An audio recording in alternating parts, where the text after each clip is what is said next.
Ogouo mwen blese, ferayo mwen blese, se blese mblese mwen pa wè san mwen.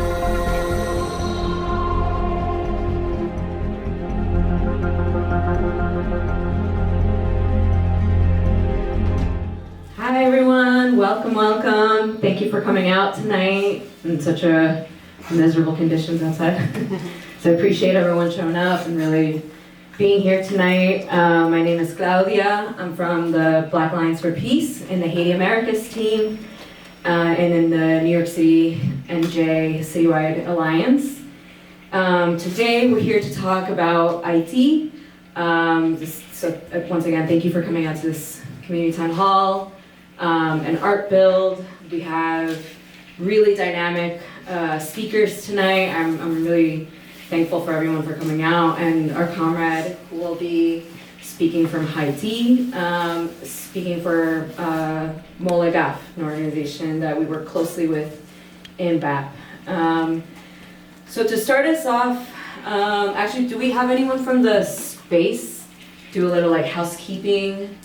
I don't know if they're around back there. Maybe I'll ask them to do housekeeping when they come back. But maybe to start us off then, we're hearing right now Haiti in the news a lot, and the only time we hear about Haiti is when there's a crisis, right? So amidst Haiti's ongoing struggle for sovereignty and self-determination, decades after the 2004 coup that removed President Jean-Bertrand Aristide, the nation remains trapped in neo-colonial dominance and threatened by imperialist agendas, primarily from the United States. The assassination of President Jovenel Moïse in 2021 further exacerbated the crisis, leaving the country without elected leadership.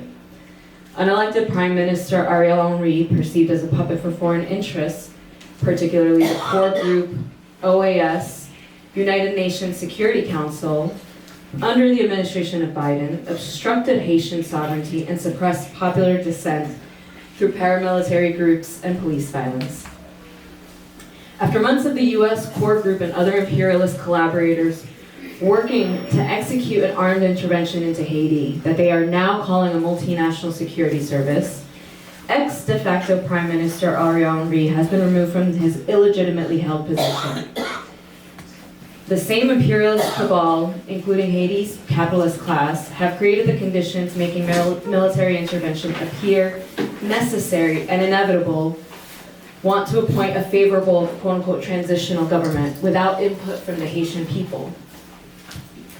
We must highlight and support the masses of Haitians on the ground in Haiti. We must reject Western media's stories that Haiti is a failed state overrun by gang violence.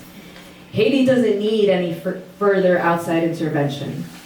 Black Alliance for Peace member organization Molegaf calls for a gathering of all revolutionary forces in Haiti to unite against the imperialist forces that plan on continuing the unfair elections and occupation of Haiti.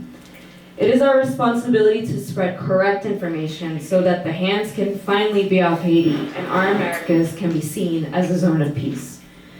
We are coming together tonight to hear from our comrades in Haiti and to hear from Haitian organizers here in New York in the belly of the beast, to dispel some common lies about Haiti and similar lies about our community here, and how to build coordinated resistance against the US-UN core group invasion of Haiti and the militarized forces occupying our neighborhoods here internally. So once again, thank you for coming out.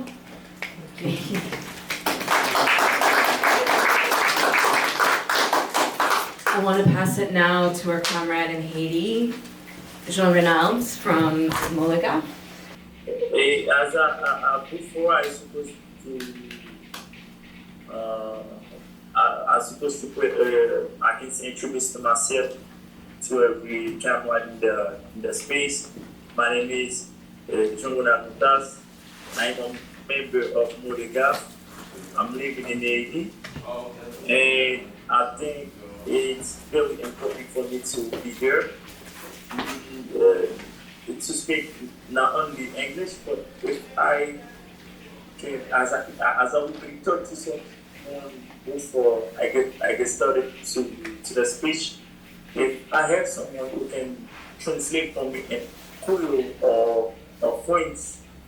So I think it's better than that. Why? Because one of the things that I want to say in the current situation that we have in Haiti means some of the expectation with the English, but even if I can do it in French or I can do it in Creole, but I think the person who is in the class, who is in the space, needs to understand clearly what I want to say. That's the reason for the first time I can propose if someone can. If you prefer. Yeah. In French. Do we have anyone that could speak in Creole and help? Yeah. It isn't, so I can do it in English. Yeah. This is the one of the things that I. Thank you. Yeah, we're gonna get someone who can translate right now.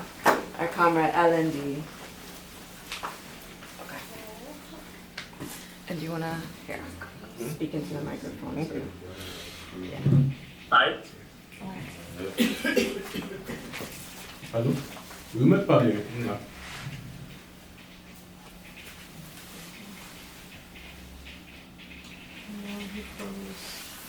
Jean?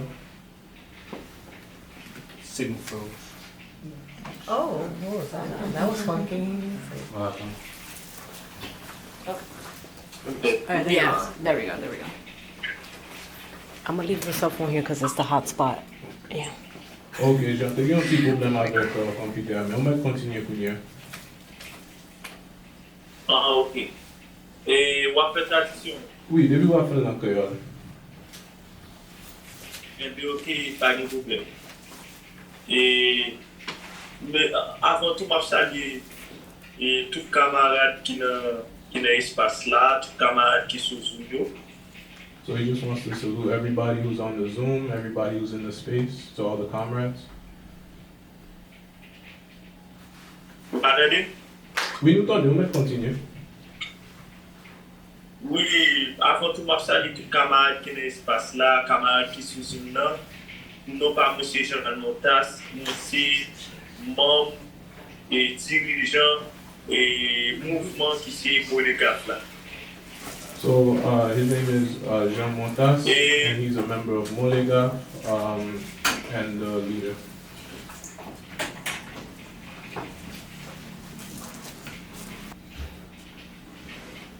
Jean-Louis Alcunha, si vous go back, we met parler. Everything is okay right now? Yep. Yes. Yeah, there's a problem over the internet. I don't know exactly what it's a problem. Where? Okay. Et can I? Oui, on va continuer. Yes. Hello? Vous attendez, allô? Jean, vous attendez? This is part of the struggle. Connection.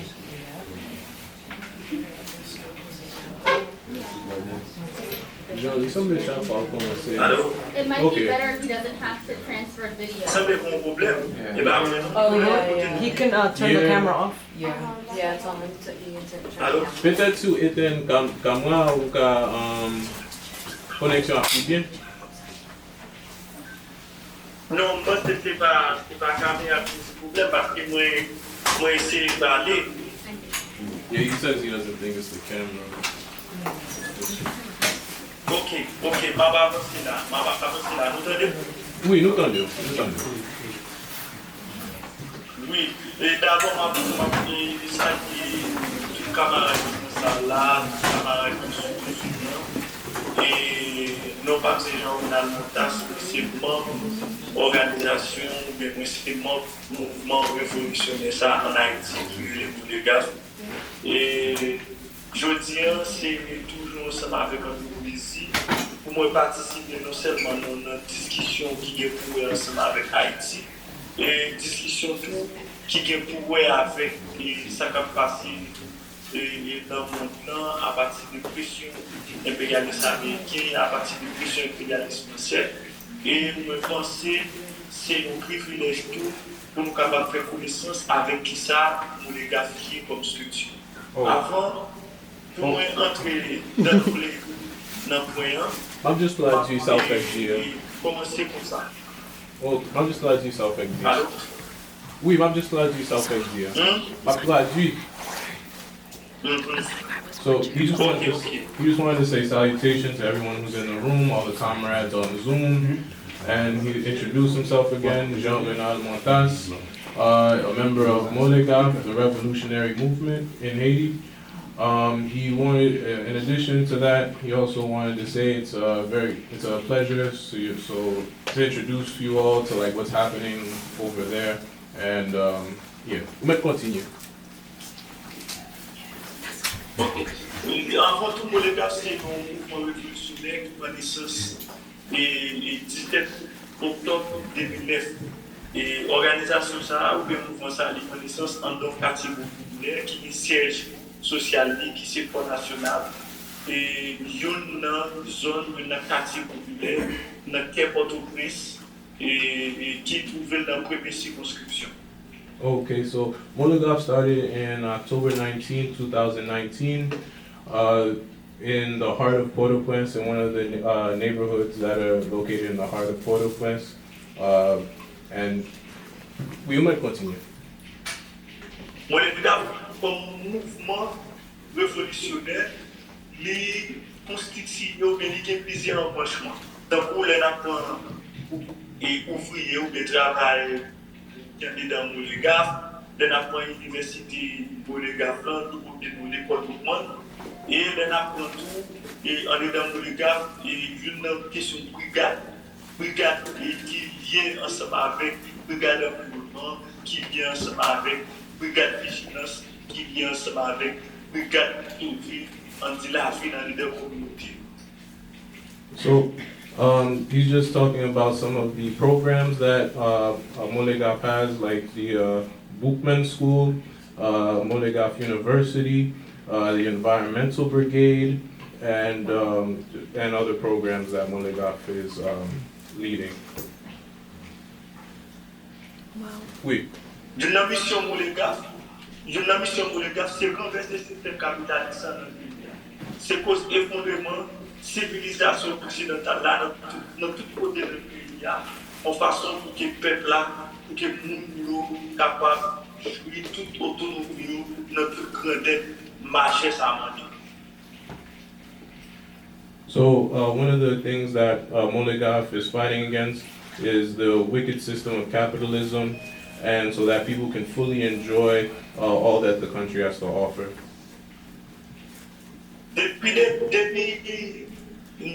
Depuis 17 octobre 2009, Molega pas jamais une fois campé ou bien pas jamais une fois trahi bataille massive, pas jamais une fois campé contre revendication massive.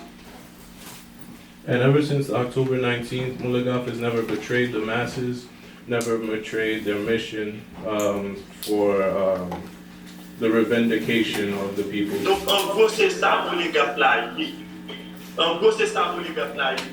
Et je dis nous allons entrer dans la deuxième partie qui est liée ensemble avec l'actualité ou bien qui est liée ensemble avec ça, le peuple haïtien pour nous aujourd'hui dans le pays. And so in general, that's what Molegaf is. And today we're going to dive deeper into like the current condition of what's happening in Haiti. Nous avons constaté depuis ici nous avons constaté depuis 2021 après la mort de facto et Jovenel Moïse, pays à chaque jour a connu une situation plus difficile. So ever since 2021, ever since the death of the de facto Jovenel Moïse, the country has become, the condition in the country is just becoming more difficult. Réalité gang les fait augmenter plus et c'est chaque jour des gens qui parti quitter la caillou, des gens qui mourir en bas pression, en bas zac malhonnête bandit. So every day, the reality of gangs is increasing more and more. Every day, people are leaving their homes because of the dishonest acts of the bandits.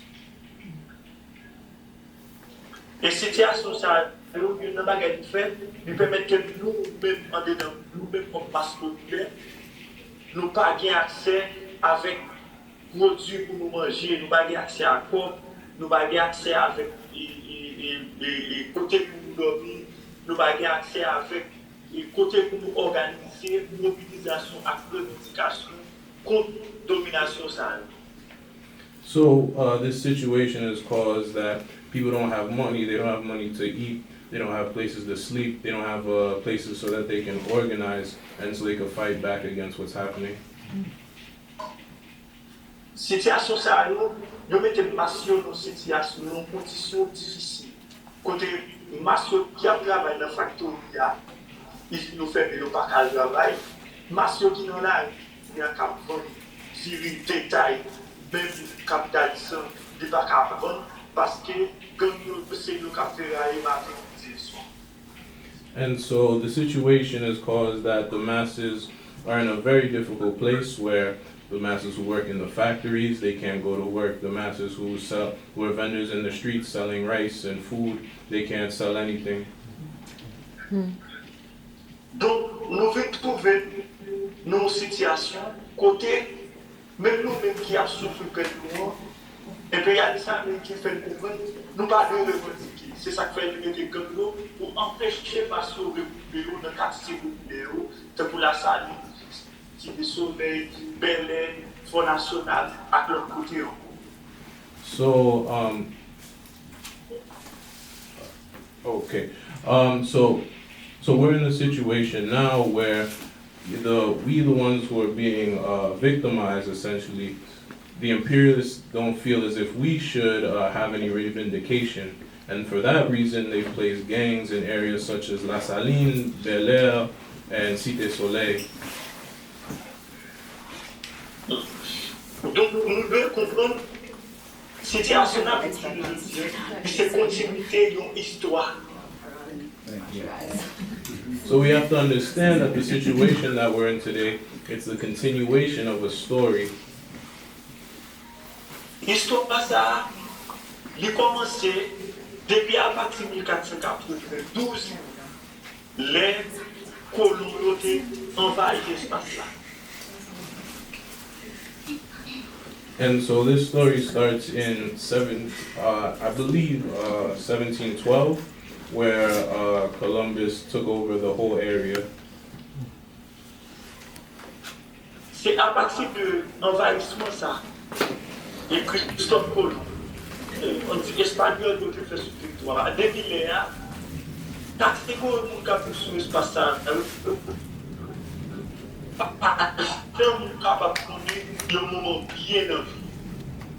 So it's because of Christopher Columbus and the Spanish in this period that the people who inhabit this area have never known a moment of joy.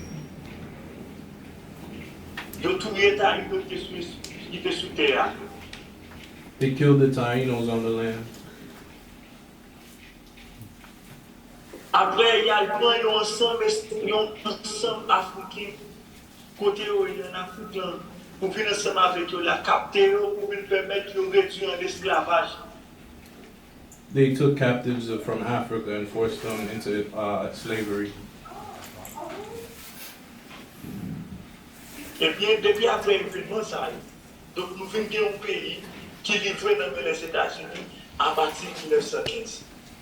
And so after these events, we have ourselves a country that's been left in the hands of the United States ever since 1915. C'est non moment nous pas capable parler, ou bien nous pas capable penser l'État dans le pays sans colonisation française là, et aujourd'hui nous pas capable penser l'État en Haïti sans l'impérialisme américain avec toute valeur de charité, valeur culturelle, sociale, politique et économique. So just like there was a moment where we couldn't imagine our society without the French, now we're in a condition where we can't really possibly imagine our society without the imperialist Americans, with their values and with their politics. C'est un coup nous capables de dire impérialiste américain, il possède Haïti dans toute totalité. So it's like we could say the imperialist Americans, they have Haiti in complete totality. masse yo pa ka participer dans l'élection. The masses can't participate in elections. Masse yo pa ka participer dans rien qui gen pour social ak privé. They can't participate in anything for their social welfare. Même dans les derniers moments de crise là, n'a observé. Even in the latest,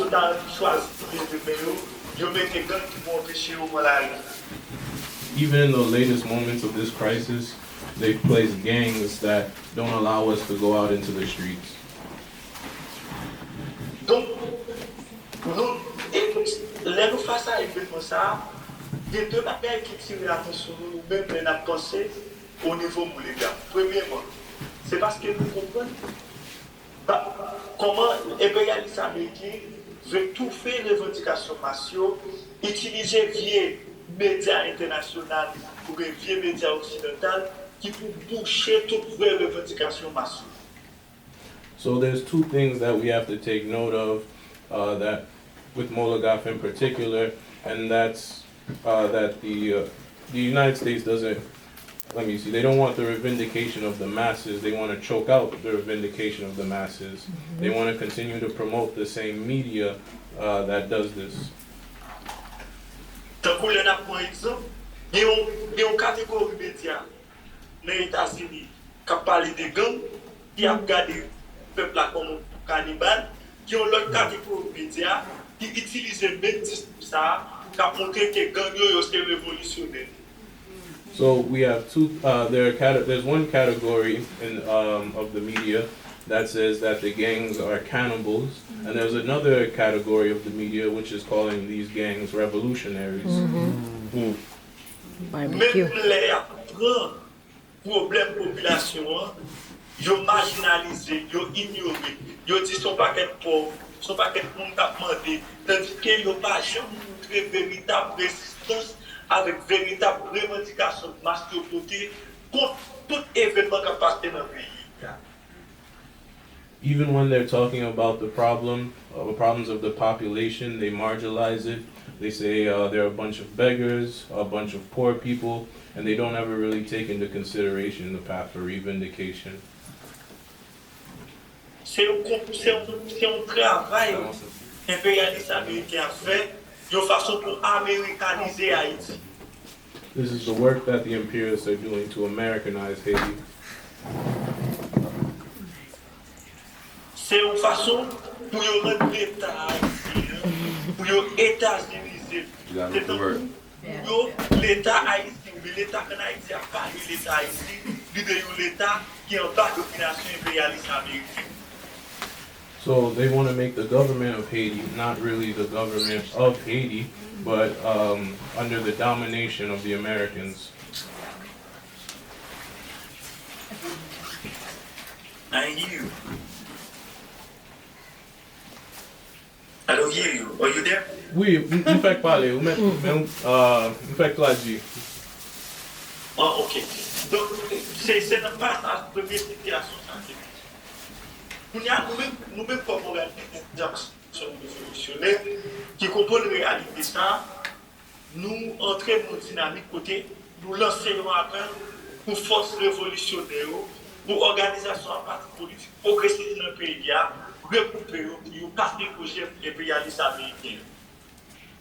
And so that's the situation that we're in currently, and our organization exists to recuperate the country against what Americans are trying to do. Il y a une proposition qui fait qu'on est, nous pas dans l'ingérence impérialiste américaine, nous pas dans l'imposition mission multinationale pour continuer à piller richesse par tout le monde de quartier.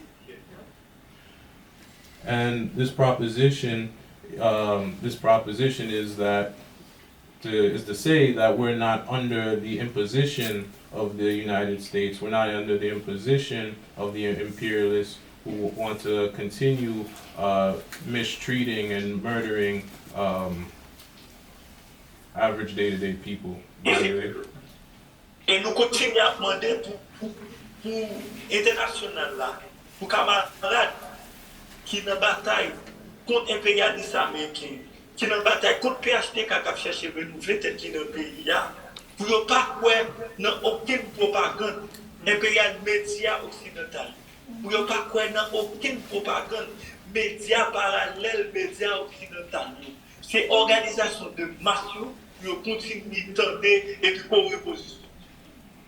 So now they're asking that our comrades internationally, our comrades not believe the words of the PHTK, not believe the words of the media, but instead to believe the words of the mass organizers here in Haiti. Impérialistes américains imposent nous trois solutions. Premièrement, il impose une solution carrée comme non. Deuxièmement, il impose une solution qui est avec la Cour de cassation. Troisième solution, c'est pas nous faire Philippe comme président. Nous-mêmes en tant qu'organisation de fonctionnaires, nous dénoncer ça et nous cracher sur. Est-ce que vous pouvez répéter pour moi? Impérialistes américains imposent nous trois solutions. Première solution, c'est carré comme non. Deuxième solution, c'est pour cassation. Troisième solution, c'est Guy Philippe. Nous-mêmes en tant que militants révolutionnaires, en des mouvements, nous dénoncer ça et cracher sur ça. Okay. So it says the imperialist American proposes 3 solutions. The first solution being CARICOM. I don't know if somebody understood the other 2. It sounds like There's to get spit on. Supreme Court. But ultimately, the last one was the gang leader, Guy Thank you. The gang leader elites. Guy Philippe. Guy Philippe. Guy Philippe. Oh, Guy Philippe. And okay. And so ultimately he's saying that as a revolutionary organization, they reject it and they spit on it.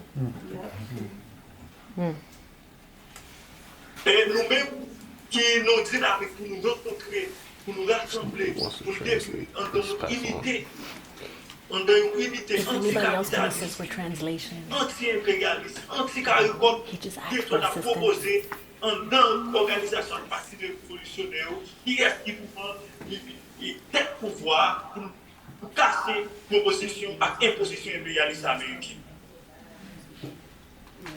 So he's saying that they take an anti-imperialist and anti-CARICOM position, and that when it comes to who should take the leadership, that it can't be the imposition of the imperialists. Masio, par la transition, qui est lié ensemble avec CARICOM. And the masses are not in agreement with CARICOM. Masio, par la transition, qui est lié avec cassation. And the masses are not in. It's another proposal for peace. It has to do with the courts in Haiti. I don't know the details, but he's just talking about another peace proposal. Okay, they're not in agreement with this other peace proposal as well. Yeah, the transitional government. The transitional government. The core group? No, it's the 7 that they picked But continue. from PhD. Masio, oui, Masio, par l'imposition qui est lié ensemble avec Guy Philippe. Guy Philippe, qui c'est l'aile gang.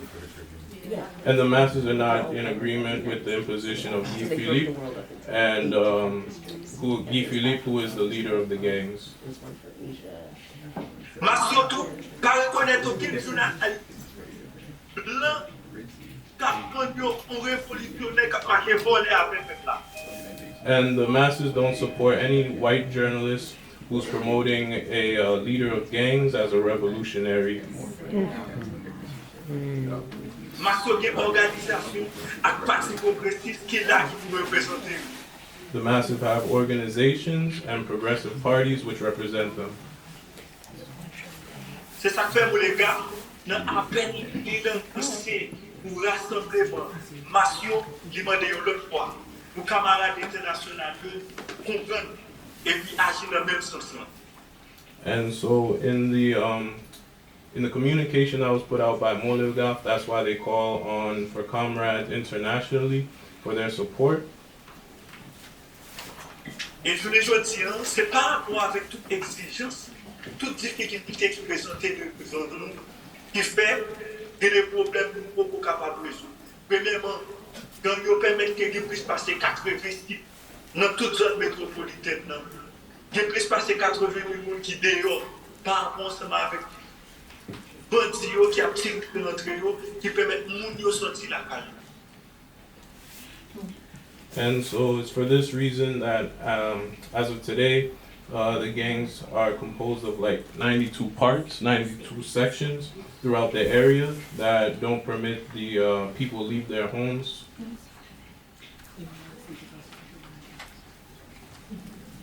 Ça c'est une relaté, c'est une dit jusqu'à ce que nous continuions à sensibiliser au travail, aux paysans, et malheureux qui essayer de dégager à partir de petit ça pour continuer à demander, mobiliser pendant que les gars la continuer à accompagner, continuer à être comme poisson crasé.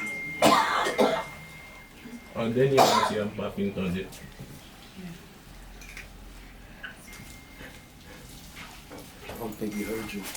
Allô? Oui, Jean, dernier parti, je n'ai pas fin entendu. Oui, dernier ça, c'est expliquer que par rapport avec tout ça qui existait, nous-mêmes qui connaissons passer avec véritable difficulté, parce que une difficulté pour nous capables de trouver le pays Israël, ça qui grave, ça qui prend. Si on en détail, en façon pour nous capables de nous-mêmes en tant qu'organisation révolutionnaire, nous continuer sensibiliser et partager même l'idée ensemble avec nous pour développer force pour nous avancer.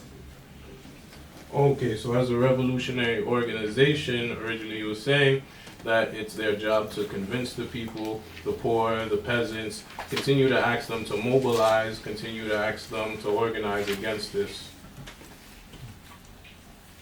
Donc c'est ça que je veux dire en gros, pour ne pas trop monopoliser par là, pour quitter pour signer des échanges. Okay, so that's what he wanted to say in generalize. He doesn't want to monopolize, take up too much time, and he leaves it for anyone else who has something to say. Wow. Thank you. Merci. Is Jean Ronald going to take any questions from you? Can we ask a question? What point question? We're gonna ask the speakers on Q&A. He's still going to be available? Okay. Oh, this is the statement. Je voulais that you connaître referred si on to. est toujours disponible après pour question. We might have enough for everyone, but it's online. We can send it out.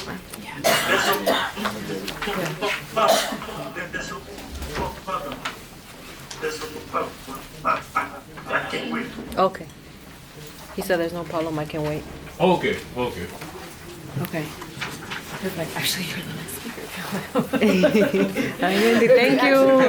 Let's give you a break. How about? Thank you, Allende. I'm already up here. All right. Well, to our lovely translator and next speaker, Alendi. Thank you. Thank you. So, I might be lovely, but not a lovely translator. No, you did amazing. Thank you. But, yeah, you know, I feel like what Molegaf is doing in Haiti, that's like the core of the work. You know, that's the core of the work. And without organizations like Molegaf, then, well, we wouldn't be here today. You know, and by we, I'm talking about like the Haitian diaspora. Without that revolutionary spirit, without that revolutionary attitude, you know, we would not be here today. We may very well still be in bondage. And we know this, we understand this. And so I wanted to talk a little bit about what's the role of the diaspora. We came to understand, you know, this is what's happening in Haiti. This is what the mass organizations are doing in Haiti. And so he covered perfectly, you know, even if, you know, it wasn't translated perfectly. Good. You did amazing. But, you know, I want to talk about, well, what do we do now? Like, with us who are here, what is our role? And so in one word, it's to organize and it's to mobilize, you know. For example, I want to talk about, you know, just a few groups. You know, there's, first and foremost, I'm of course going to mention, you know, L'Assemblement. L'Assemblement, we are composed of members of the diaspora. We are a revolutionary organization, you know. At first, when we first started out, you know, our goal wasn't very clear. And I feel like that's the case for a lot of people in their political journeys.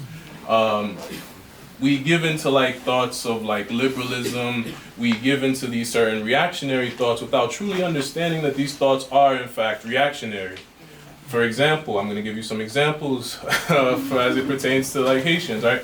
You know, you might see somebody like Karine Jean-Pierre, you know, she's the White House press secretary, and you might feel, well, maybe not in this room, but like all Haitian might feel a sense of pride, you know. They might feel a sense of happiness, you know, because she looks like them, you know.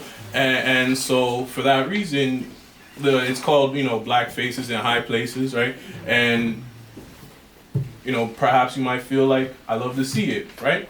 And this is like an example of that reactionary thinking. Another reactionary example of reactionary thinking might be, you see that, you know the history of Haiti, you might understand that the United States have invaded.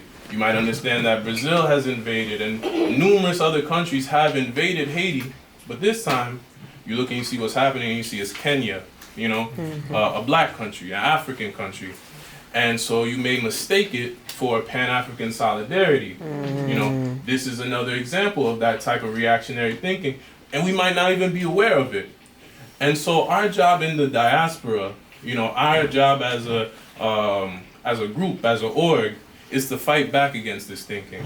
To help us understand that, one, Karine Jean-Pierre is not the type of black face in a high place that we want to see, you know. Quite frankly, you know, we have yet to see one from, you know, and in a government like this, we never will, we know that. But, you know, what we need is not reform, what we need is a complete uprooting.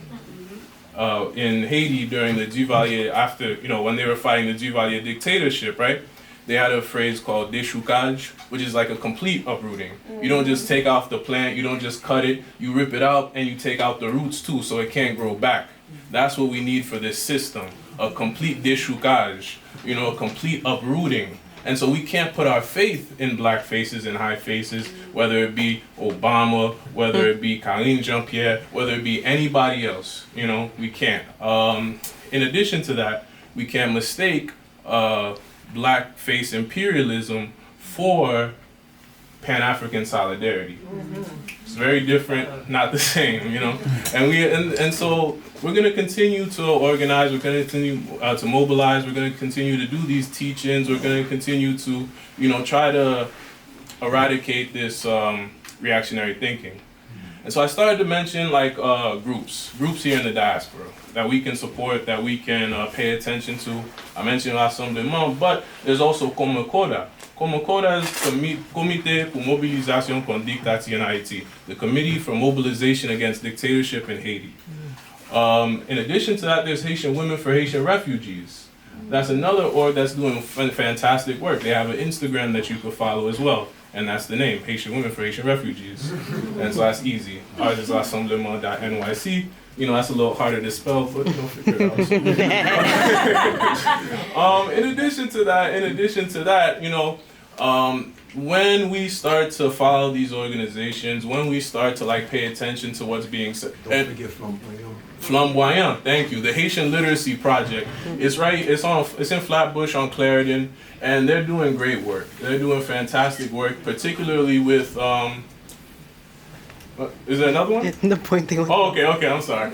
But yeah, Flamboyant, they're doing great work in terms of like people who just came under the quote-unquote Biden program and things like that. But they are doing fantastic work, and they definitely deserve a shout out too. And when we start paying attention to these voices within, you know, the diaspora who have like the correct analysis, you know, we protect ourselves. We protect ourselves and we know what to do.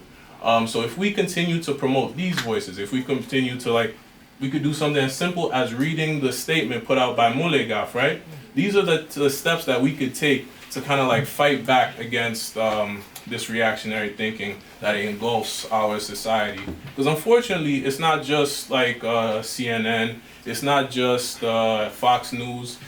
This thinking is in the minds of a lot of our friends, a lot of our family, and so we have to take the appropriate steps. We do.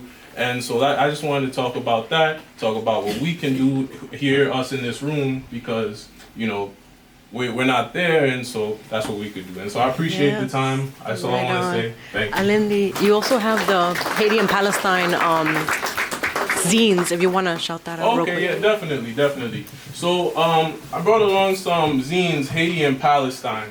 The reason I kind of wanted to bring those in particular is because I'll give another example of reactionary thinking if I may. We posted our statement in support of the Palestinian resistance, right? On our, and that's very important, just to be clear, not just a general statement of support, but specifically support of the resistance, because we know what decolonization looks like. That's, again, why we're here. We know what that looks like, and we know why we're free today. So we published a statement in support of the resistance. And if you look at the comment sections, because we left it there, there's some people who are making comments along the lines of, why should we care? We're always doing this. And yes, that's correct. We are always doing this. This is what we do as Haitians. It's called internationalism. It's called solidarity, And so when we engage in this solidarity, it's not just like charity. It's not just like, oh, it's just such a sweet thing to do. That's not the reason. When we get to the crux of the issue, we realize, wait a second, when they take a L over there, that helps us, that benefits us, that leads towards our liberation. When, our struggles are interconnected. I know you guys hear that all the time, especially in this group. You probably heard that a million times, but it's the truth. The truth is our struggles are interconnected. Yeah. For example, one of the wealthiest men, the oligarchs in Haiti, his name is Bijou, yes, Gilbert Bijou, yes. And his father, right, he is one of the people who played the key role in making Haiti one of the first countries to recognize Israel. Which is very weird. On its surface it's very weird, but then when you understand the context, and that's why the importance of political education too, you understand why it happened. You understand, kind of what's going on.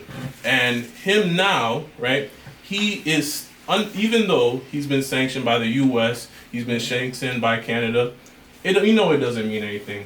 If you've been around, if you've been paying attention for a while, I know we have some elders in the rooms, they can tell you, it doesn't, like this happened in 2004, they sanctioned him. He's only become richer. As the pandemic ravaged the whole world, he became richer, And so his domination, his control, and the control of all the other oligarchs, whether it be him, whether it be Andy Aped, all the other ones, right? We understand that domination, the sanctions are just a show. It's just a facade. And we understand this. And so, and he also has dual citizenship as a Haitian, and he's also Israeli. Quite frankly, that's no Haitian. They don't look like any Haitians I know, but it could be like that.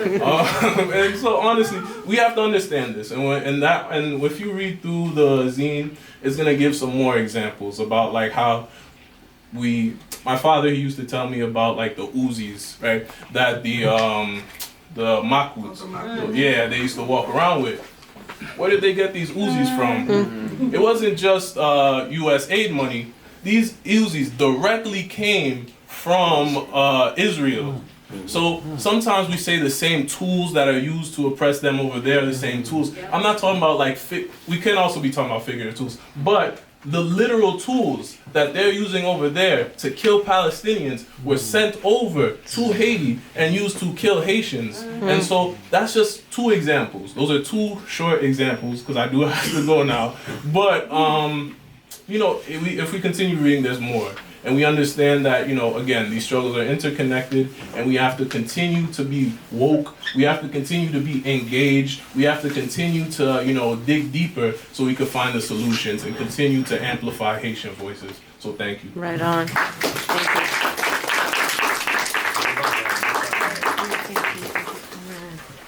Thank you so much, Comrade L&D. I wanted to also ask Miss Colette from the December 12th movement, if she wouldn't mind coming up here to grace us with some words. Thank you. Thank you. So to add on to what my brother in Haiti is saying and what brother Alain was just talking about. Alain Z. Alain Z, okay. That we must talk about how our struggles are interrelated and we must fight in that way.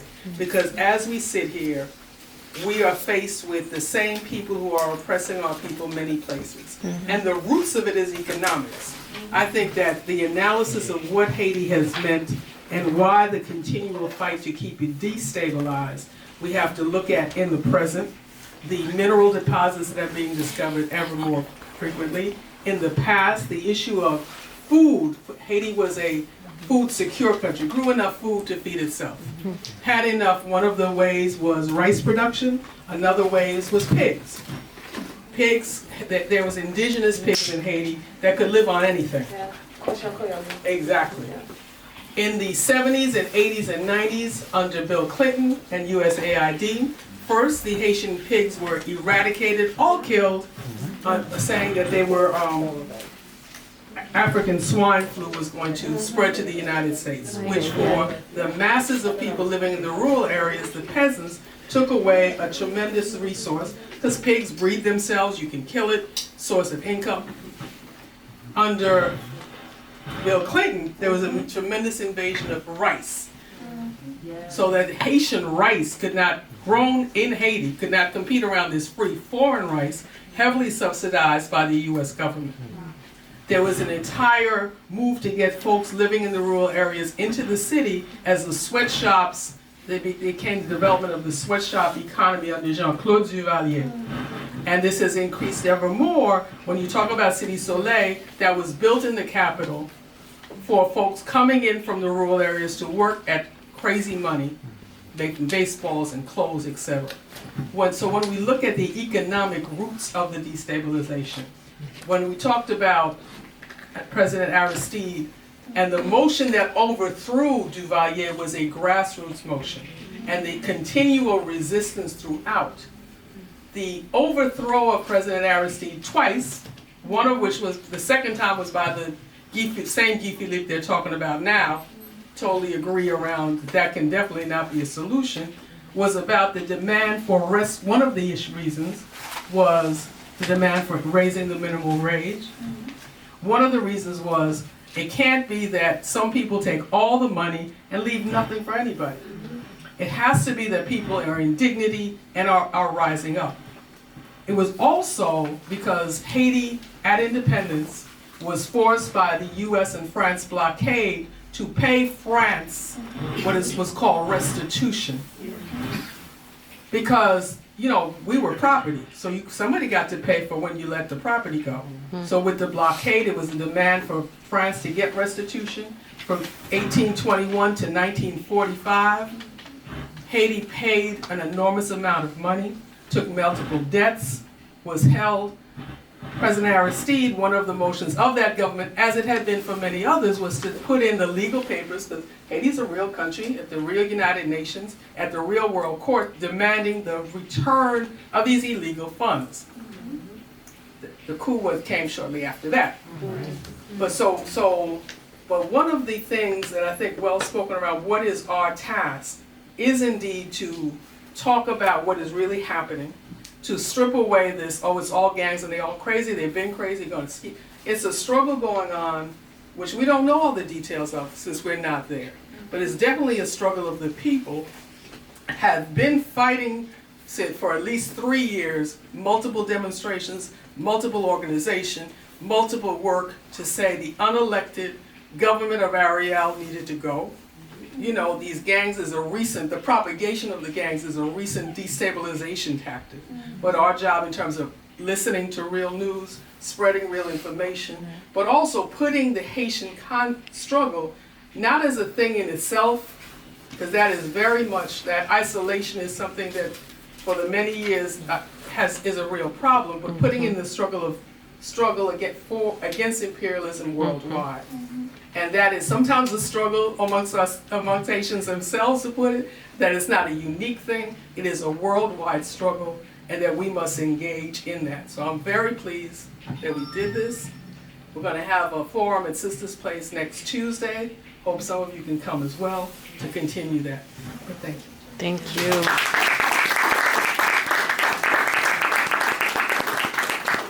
Thank you.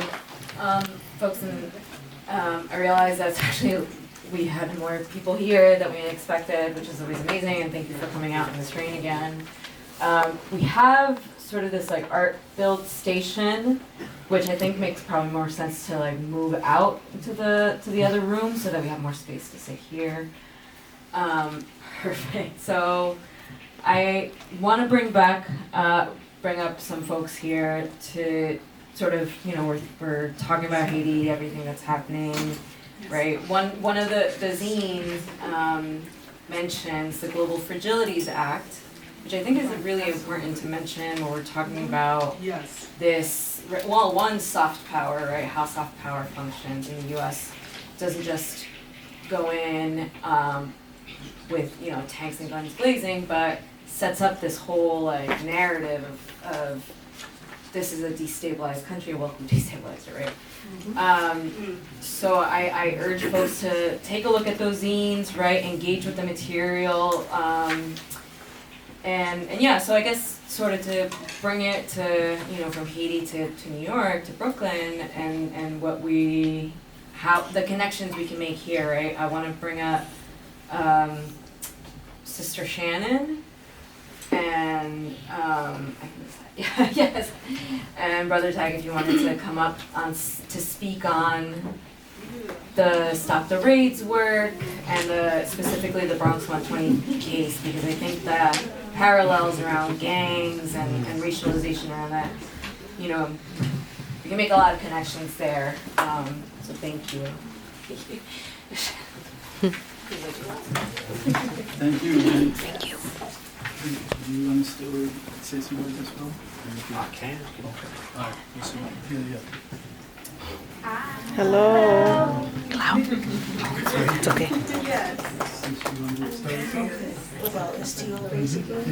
Okay, hey gang. My name is Shannon Jones. I'm co-founder of Bronx Sites for NYPD Accountability. In the streets, we're known as Y Accountability. We started in July of 2014 after the chokehold murder of Eric Garner.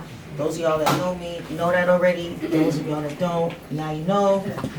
Since then, we've embarked on quite a few hardcore, confrontational, agitating campaigns within the city of New York that deal with direct confrontation against pigs, slave patrollers, and other systems that beat against our ability to thrive in New York City as well as in the world.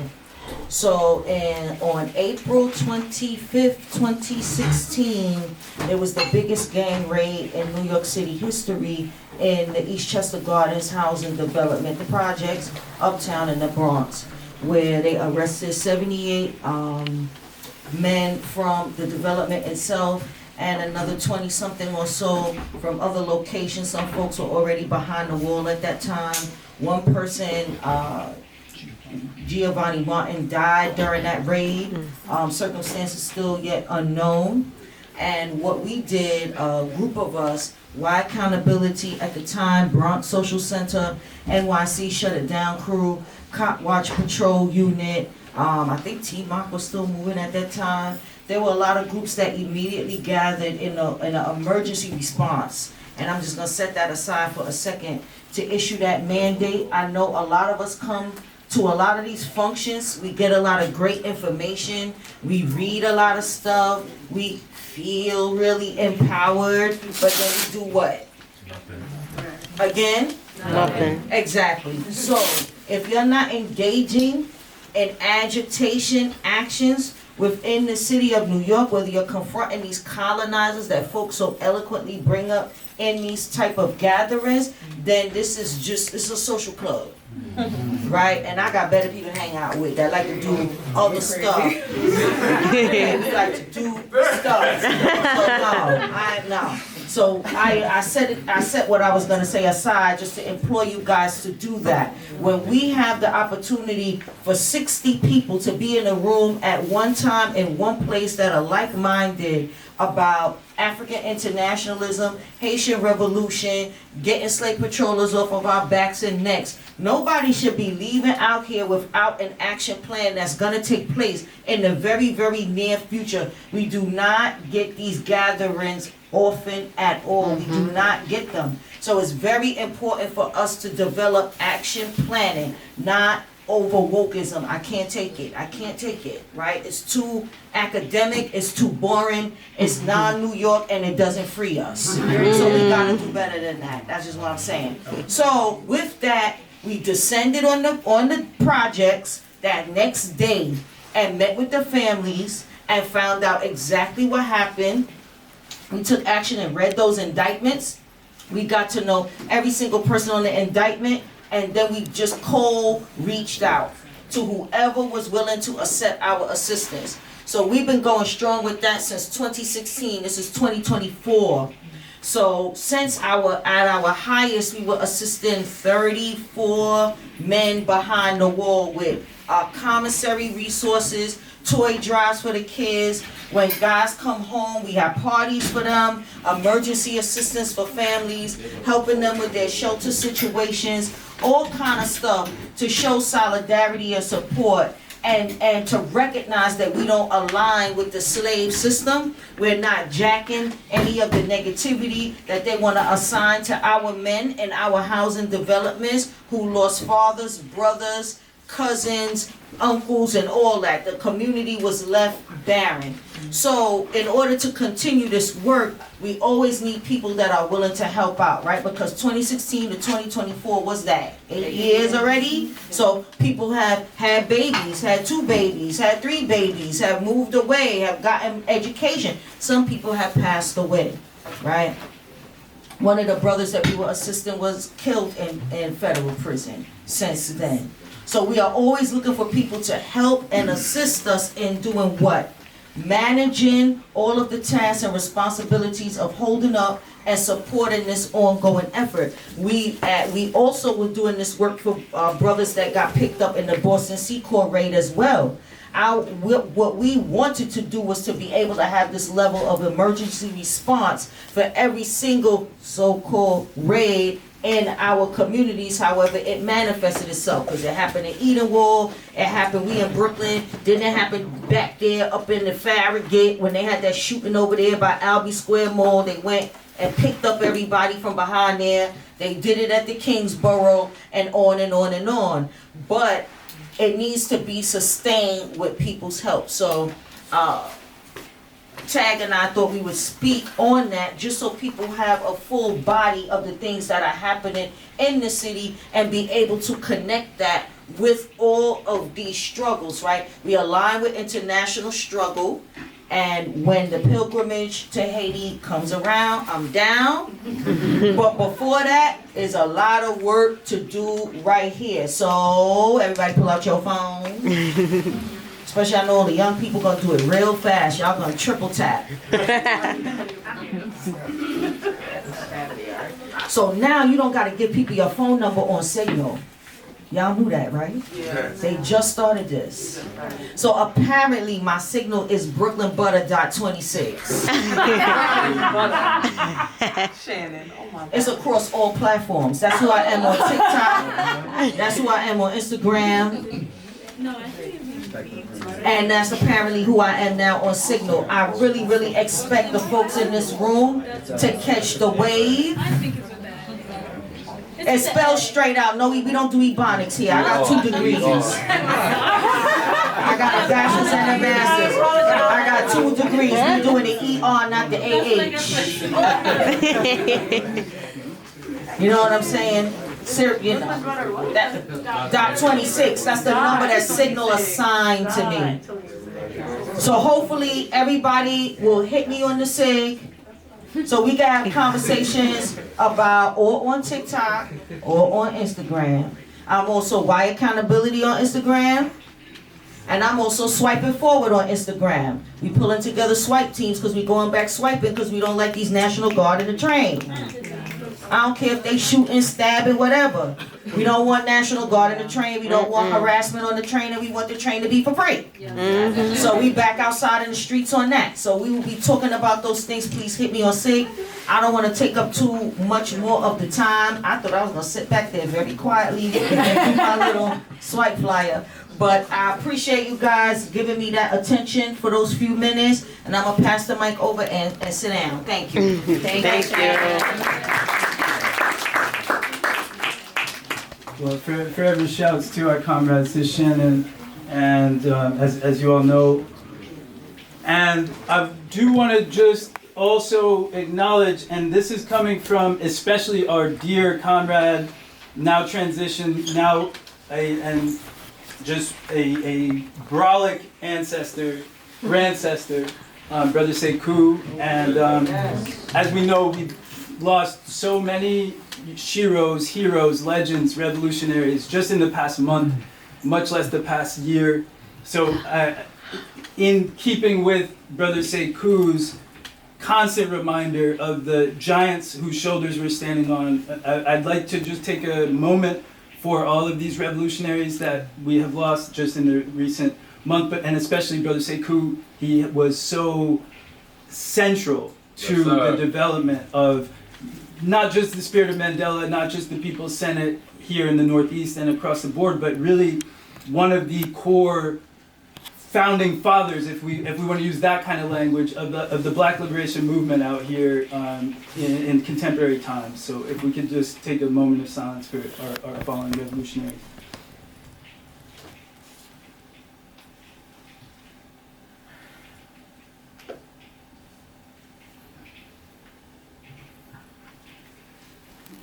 And I greatly appreciate a moment for that. And I part of why I want to just ground with that is because, again, I mean, so we're talking in part about right now, Stop the Raids NYC, how that relates to what we're doing in terms of building the People's Senate, again, here in the Northeast and writ large, and how that relates to our comrades in Haiti right now.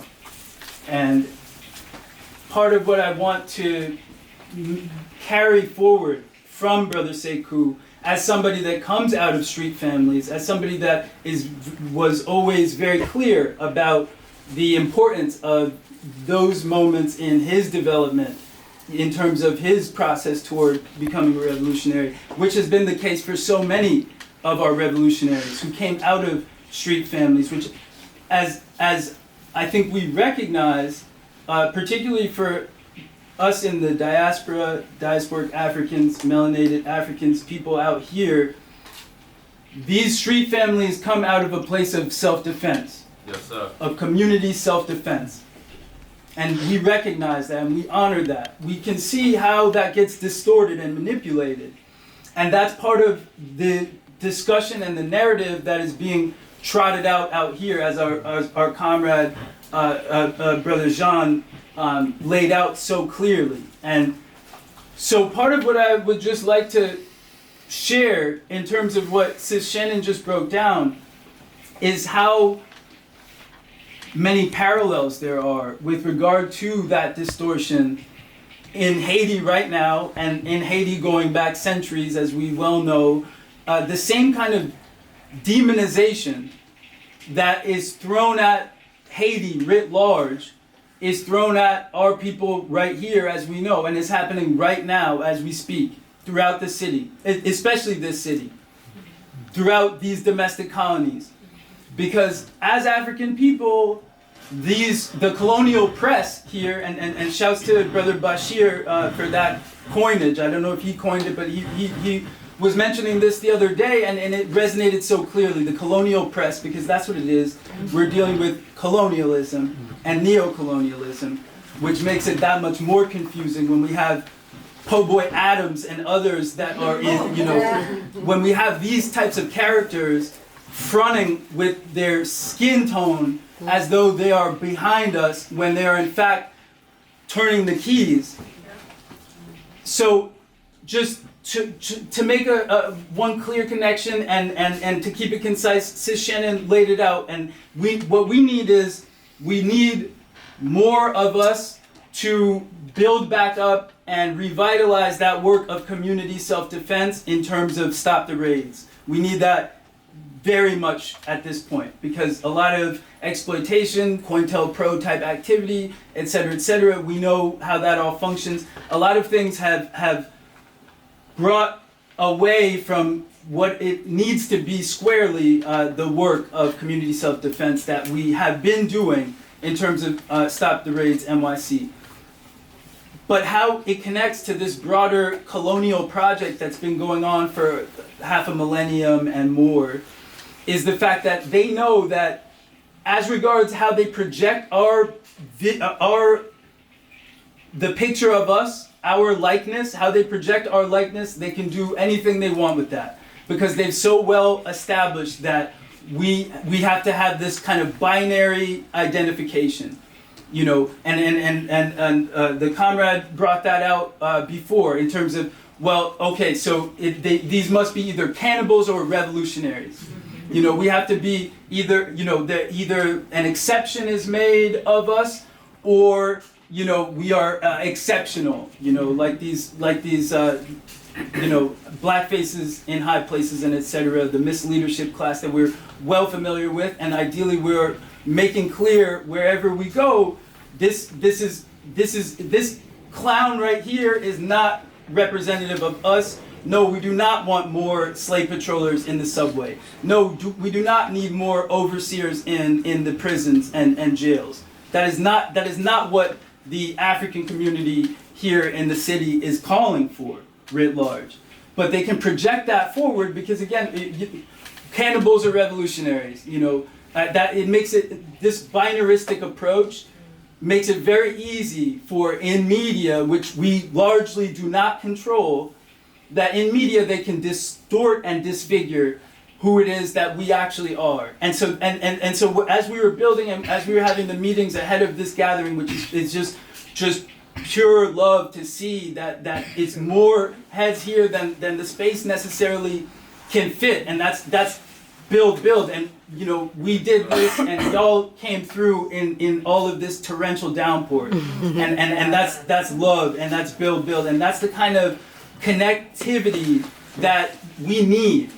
We really need that, and we've been needing that, and it feels as though, in spite of all of the repression that's going on, repression breeds resistance, and that resistance is collecting up right now out here. And so we're building a culture of resistance.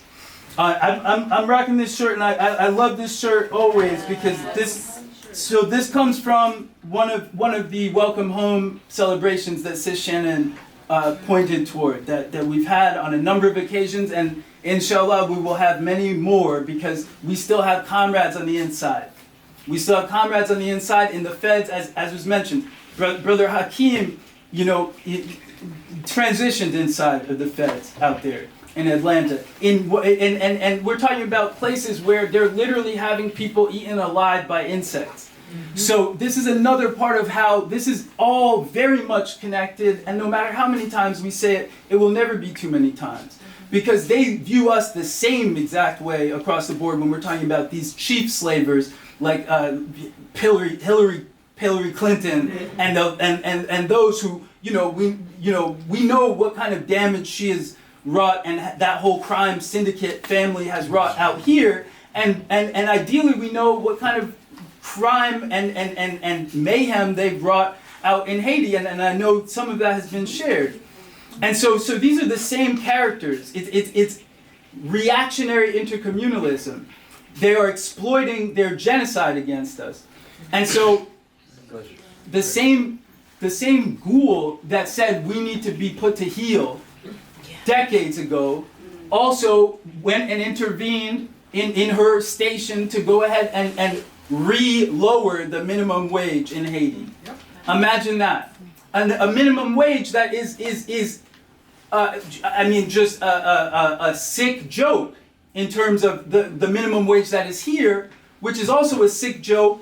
But then let's look at what people are quote unquote paid, the slave wages that has get under prison slavery. And so then that becomes more or less parallel.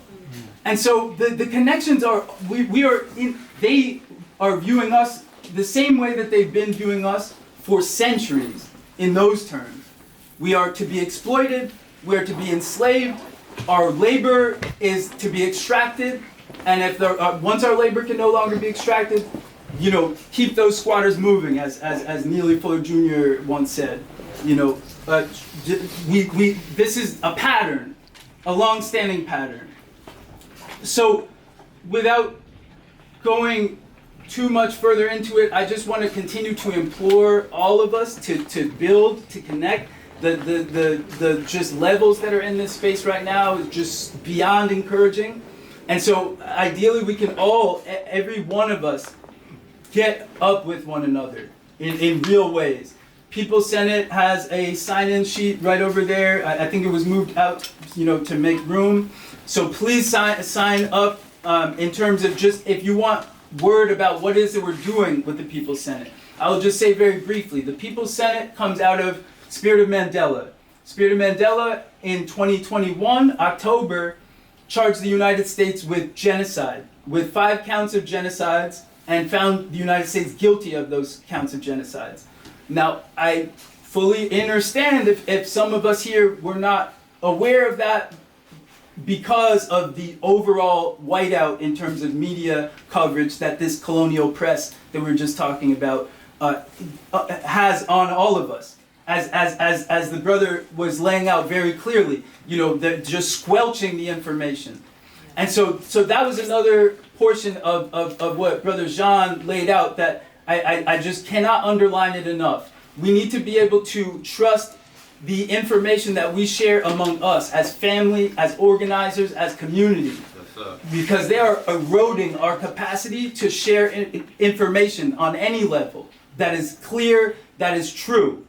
The distortions that they're able to embed in our information at this point goes beyond anything that we have seen before. So at the same time, as our elders often point out, and I embrace it, heads like Marcus Garvey did not have social media. I recognize that, and that is very true. But that cuts both ways. So we're able to reach a lot of people but those are not our platforms. We do not control that space. So we need to be able to have linkages interpersonally on a real level, like back when Brother Marcus Garvey was doing what he was doing, like back when our elders and grandcessors like Brother Sekou was doing what he was doing, and we need to keep doing that and find creative ways to do that in 2024 and beyond. So again, the People's Senate, it comes out of Spirit of Mandela, and we had the tribunal. Now that we know that the United States, which we've been knowing, but it's very well documented right now. And unlike our dear ancestors and grandcestors who initially charged the United States with genocide back in the 50s, we did secure that guilty verdict. Yes, sir. Through an international body of jurists that saw unequivocally this is genocide that's going on in terms of the slave patroller terrorism, in terms of political imprisonment, medical apartheid, environmental racism, and this hyper-incarceration that we're up against. And so we are looking to build the People's Senate here in the Northeast and across the domestic colonies and the external colonies. Our deep solidarity is with our sisters and brothers in Haiti who had these U.S. slavers shook beyond belief with the revolutionary activity that they underwent from 1791 to 1804. And so the connectivity is clear. Those slavers could not believe their eyes, and they were shook on everything that those of us that were enslaved here would heed that call, would connect up, and many did. And so we have to continue in that crucial legacy of connecting up struggles across the Americas, intercommunally, wherever we are at. Because the scattering of us diasporically, that's not our self-determined wish that we're all in these different zones. But when we come together, we're that much more dangerous to enslavement and to genocide. And so that's what we're looking to completely eradicate by building the People's Senate. And much love to Black Alliance for Peace, much love to Black Men Build, all of the organizations, Mulligoff, all of the organizations that came together to bring this here, and we have to just continue to build every single day, and so I'll peace with that. Right on.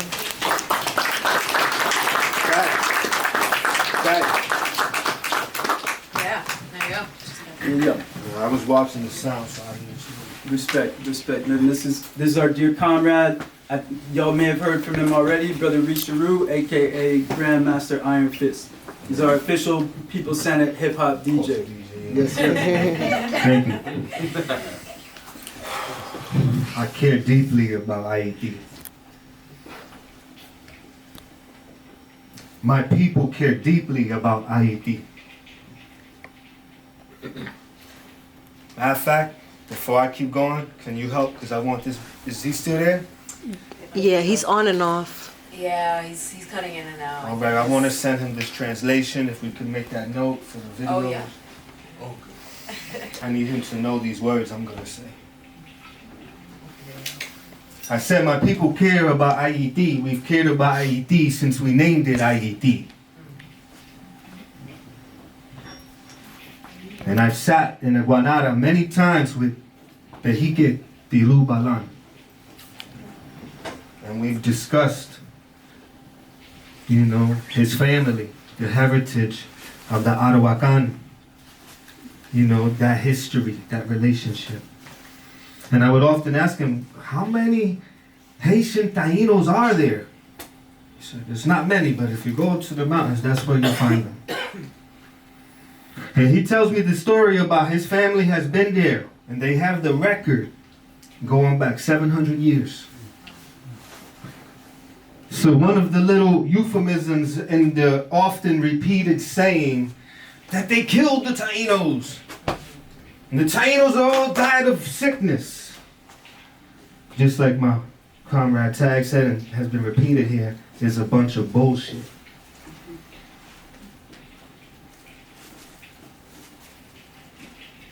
One little side note, did you know that one of the top caciques of the Tainos lives right here in Brooklyn? Did you know that? All right.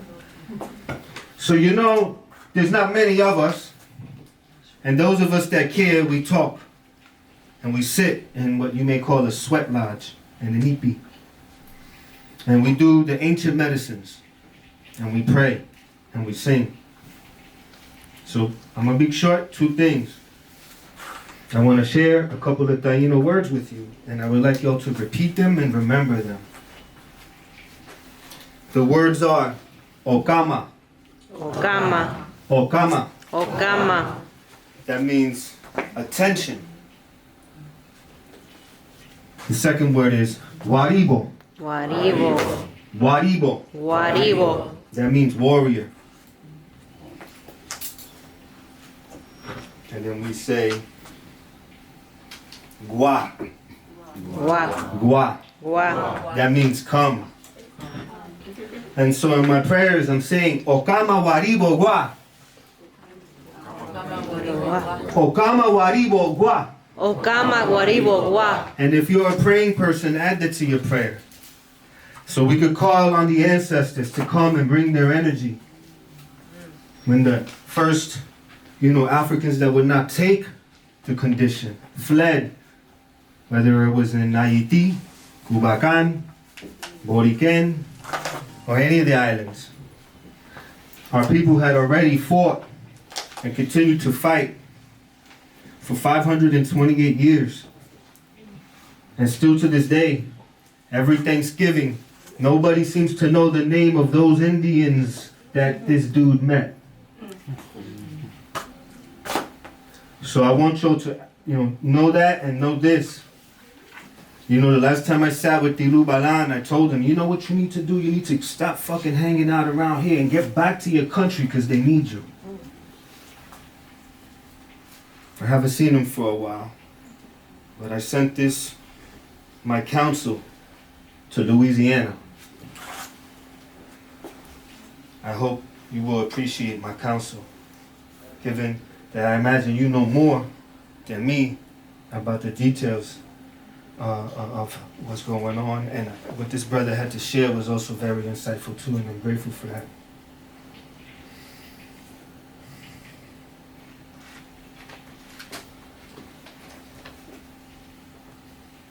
My counsel, eject the core group. No one with the people's blood on their hands can lead. They must be arrested or punished. Reparations to Haiti from core group, member nations, United Nations, and the corporations of every person who stole from the people in their motherland. End the oppression of Haiti. End the control of these Afro-Indigenous lands by racial, color, and class supremacist regimes. Unite the island. One Haiti Quisqueya. Towards Pan-Caribbean intercommunalism. Ashe, Amin, Atnil, Hilim, peace. Yisharu X.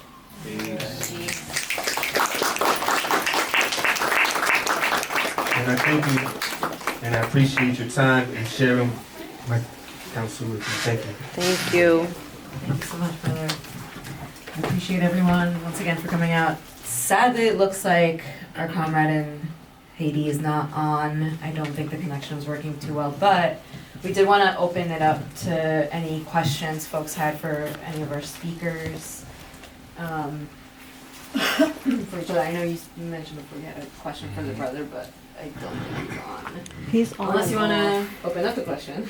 I wanted to ask about the local orgs that was mentioned, the progressive parties in Haiti, if we did get the names. Yeah, I'm not sure.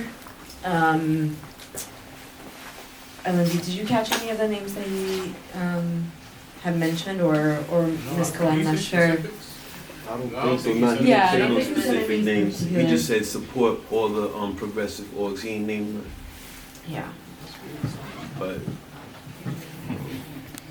I had more of a statement, if that's all right. Yeah. So, hi, my name is Simone. I can you think give her the this mic? vision is Yeah. amazing. Let me Pass it back. Yeah, thank you. Hi, my name is Simone. I'm actually new to New York. I grew up here and I just moved back. I got revitalized by a group called Savannah for Palestine in Savannah, Georgia. And I am so grateful to be here among so many faces and so many people who are interested and looking to take action against what's going on. I think everything said tonight was amazing and insightful for me, for things that I wasn't aware of. And one of the things that I did here is capitalism. I think capitalism as a structure as a whole benefits from imperialism. It does benefit from colonialism, and we should also consider, I don't see her, but she had mentioned the economic structure, for example, how that definitely plays a role in our suppression and oppression as a people. So I don't want to take up too much more time. I'm sure other people have questions, but please start to consider, like, the divesting is serious when it comes to having an impact on the capitalist structure. I think somebody else said we need to take agitated action. I think it was what said Shannon. Sorry, I get nervous. You're doing great. Thank you. But agitated action also shows that they're taking away the power from the capital. Capital is translating their power throughout imperialism, American imperialism, by attaching a capitalist structure to Afro-Indigenous populations. Those capitalists in our country are taking their power and translating it because it's the same structure. They're just taking their dollar because they know that they've impounded upon these people the dollar. That's what we're seeing. So I just wanted to address capitalism as a whole amongst this group so we can start considering those small integral parts in our everyday lives, how we can start making differences that way. Yes.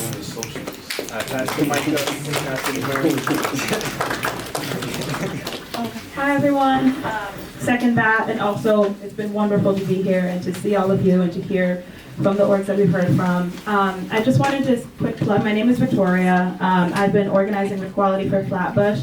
And I just wanted to mention that we have a working group, Black Lives Against Imperialism, that's working to connect the genocides in Palestine, in the Congo, in the Sudan, and of course in Haiti, and to organize against it right here in New York. So if you're curious or you're interested in that, as I'm sure you all are, and if you have an organization that is interested in joining that coalition, please reach out to Equality for Flatbush on Instagram. Oh, and no, go ahead. I've spoken enough. Okay.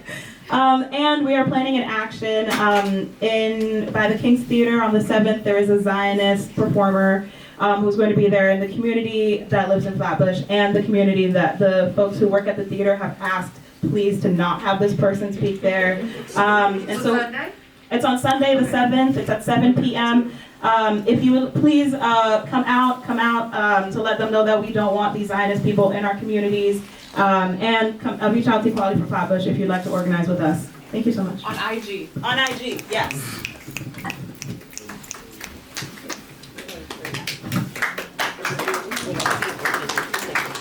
Well, greetings everyone. My name is Brandon. I just wanted to share with you all like a little kind of anecdote. Like I'm a peer specialist or a peer advocate. I worked within Columbia University. Everybody knows it's a very racist institution. Just a little bit about me. I have lived experience, but the point I wanted to address was the American Psychiatric Association. A lot of people don't know that they were the people who came up with trichomania, which is that condition they call people crazy for trying to flee slavery. They, in 2021, they came up with an apology on January 18th. And an apology we know is not enough. Psychiatry is one of the only institutions where psychiatrists can just pick something, like click a button and someone could be sent to jail forever or like put in a situation where they won't be like free. And the point I wanted to just bring across to everyone is that I don't know if anyone is going through that or have any family members or like that, but that is the biggest thing that I feel like is the problem that we should be kind of culling. And like, if anybody's familiar with Kings County, there's a lot of Caribbean people, a lot of kids who were betrayed by their families and their friends and just left college and scared. And I work in tandem with them. I'm trying to get to the youth who are graduating or still in those programs to get support. But I just wanted to share this anecdote with you. It's an Aboriginal one, and thanks to the brother who was talking about the native tribes. Although the groups and stuff, like we try to just like put everyone in the same boat because not to separate anything, but the anecdote is this: if you come to help me, you're not welcome. But if you come and your freedom is linked with mine, then we're a family.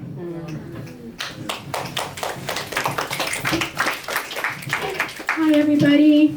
This is a beautiful gathering. It's the kind of gathering I love to be part of. My name is Saudi. I'm the director of Encultured Company.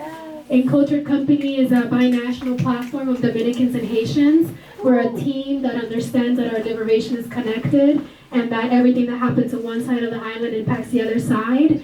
And I'm here to make myself available because our organization has different resources that can benefit this organizing. We're not an organization per se in terms of being on the ground, but we do have access to a large platform of people who have built trust with us. We also hold healing circles. We held 2 healing circles that were Haitian-only healing circles by our team of folks who are trained in mental health and who are Haitian themselves. So we have all kinds of potential resources to offer to further this work. It's really important to replenish our ranks, right? Like our youth are being misinformed. Our youth don't have a curriculum. New York City doesn't have a Dominican, Haitian, or even Caribbean curriculum for our students. But we do the work of finding those resources and sharing that content at an 8th grade level so our youth have access to that. So in terms of sharing information with younger folks to bring them along in this path, but also if you have a request for a healing circle or any kind of participation from our organization, or if there are any resources that we can make available to you, if anybody wants our reading list, we will make that available to you for free. So we're here to ensure that this work reaches as many people as possible and that we bring as many of us as possible on the journey, because none of us was always this woke. Nobody was born woke, right? So we have to capture parts of our community that are being depoliticized and just, brought along into capitalism and also forgetting the values that are important to our community. So that's what we're here for, and I'm so grateful to be here. And I have little business cards, not business cards, I have cards. So if you need to reach out to me, I can give them to you at the end. Thank you.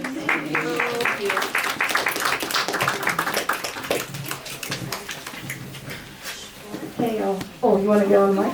You want to go now? Are you sure? I'm only doing this because Cornelia told me to do this. Okay. So right after. Okay. Hi y'all, my name is Kirby. I've had the honor to organize with a few folks in here. So thanks for hosting this amazing event, Black Men Build, and for giving community space on a Wednesday night during a tsunami. So climate chaos, but that's a whole different political education. My name is Kirby. Like I said, I am the Save Outside the System coordinator at the Antiwar project. Born and raised Haitian from Brooklyn, still live in Brooklyn. And something I want to uplift is that as radical people, no matter where you're from, something that's not happening is uplifting the fact that Haiti's liberation struggle is connected to all our struggles. Mm-hmm. That we need to be studying Haiti just like folks are studying Marx, just like folks are studying the Bolsheviks, just like folks are studying Stalin and Mao. You need to be studying Haiti. Yes. Because if Haiti did not step its 10 toes down on business in 1791, Black people would not be free on this side of the world. And I think it's very important for us to like boost that and really uplift that there's a lot of racist misinformation that's being spread about Haiti by not only people who are not knowledgeable about Haiti, but people who call themselves radical, because we don't have the proper history. We don't know our history. Haitian history is not just Haitian history. Haitian history is all of our history. And because of that, we are going to be having a class about Haitian history, the current situation in Haiti, and what the future of Haiti can look like here at Black Men's Build in May during the week of Haitian Flag Week. I don't know if y'all know the date for Haitian Flag Day, but that's in May. I didn't know if y'all knew. So there's going to be a class that's happening here. If anybody wants to plug in, want to come to the class, want to know more about what's going on and any future events, definitely let me know.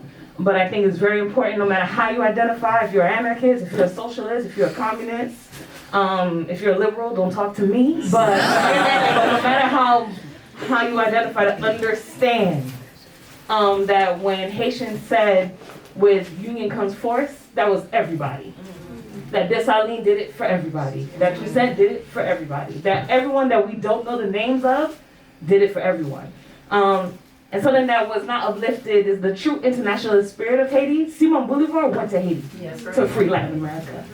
And many nations did the same. And while there's misinformation, I think Alan D., you were talking about how there's folks being reactionary because the struggle of Palestine is at a global pace right now. And there's a struggle in Haiti and Sudan and Congo. And people may feel like those struggles aren't getting the visuals that they need to get. Haitians are standing with Palestine. Mm-hmm. On the ground in Haiti. There are George Floyd and Breonna Taylor murals in Haiti. So Haitians are telling us to stand with the world because Haitians have always stood with the world. So they need us to be knowledgeable, to uplift the struggle, and to push it out. But most importantly, to treat it like it's our history that we honor and that we teach to our people. So please, if you can come in May to our class, please come. Thank you.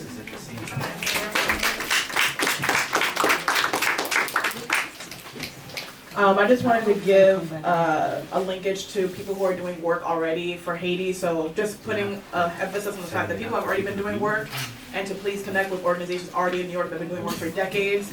It's great that new ones are sprouting up, but please support people who have already been doing the work. Haitian Women for Haitian Women Refugees or somebody is an organization, as well as if you guys could follow BERTRHUDE, Bertrude.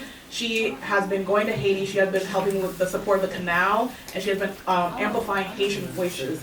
I love our Haitian diaspora, but we really want to give the voice to the Haitians on the ground. Haitian Americans were dope, yes, but we should not be taking over what needs to happen over there, and their conversations need to be amplified over ours.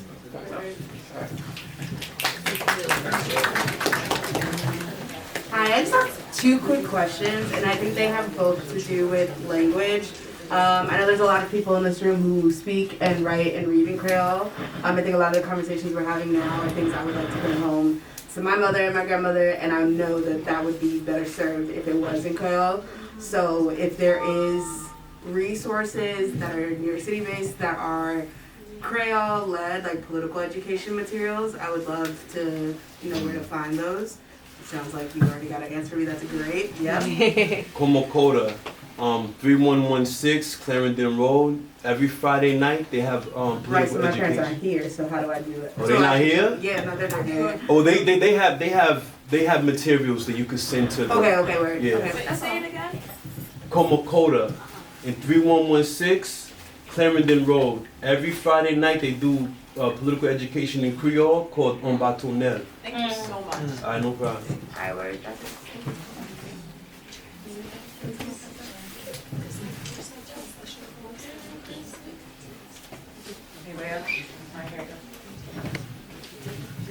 Just to answer your question, I want to give a plug in to Haiti Liberté. It's a news organization. No, we are not doing that. You don't like knives? No, first of all, they are pushing that narrative that barbecue is a revolutionary. That is false. I told him myself that was false, and he kept on with it. All right, scratch that. I think that's what Jean Ronald was referring to too. Exactly. That's what he was referring to. Yeah. Yep. I was gonna ask him that I question. need to blow your spot like that. It's all right, but I do have a question. My name is Jess. I'm from Connecticut. My wife's from Brooklyn. The question I have is like in relation to something you said earlier that like we can't just be reactionary. We can't just react to things. We got to be like proactive.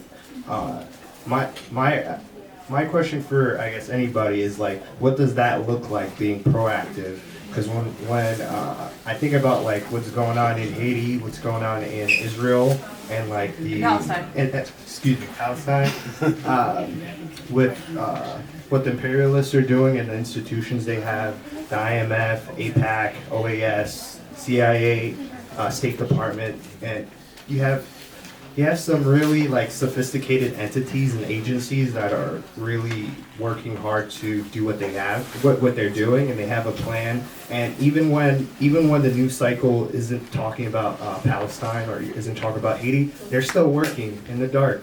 So what does